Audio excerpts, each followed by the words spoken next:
અમદાવાદના વટવામાં નકલી ખાનગી બ્રાન્ડના પીણા બનાવતું એક મોટું કૌભાંડ ઝડપાયું છે. વટવા પોલીસને મળેલી બાતમીના આધારે હાથ ધરાયેલા દરોડામાં લાજવાબ બ્રાન્ડના નામે કોઈ પણ પ્રકારના લાયસન્સ કે સત્તાવાર નોંધણી વગર ડુપ્લિકેટ કેરી અને પેપ્સી શરબતના પાઉચ બનાવતી ફેક્ટરી મળી આવી હતી.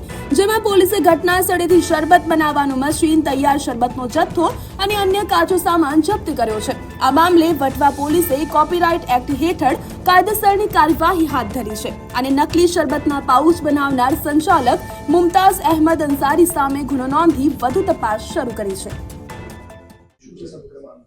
ગઈકાલે વટવા પોલીસ સ્ટેશને એક ઇસમ મુમતાઝ અહેમદ નજાકત હુસેન જાતે અંસારી ઉંમર વર્ષ 33 નવાપુરા જૈન આશ્રમની પાછળ વટવાવાળાને ડુપ્લિકેટ લાજવાબ મેંગો પેપ્સીના પાઉચ સાથે પકડેલ છે.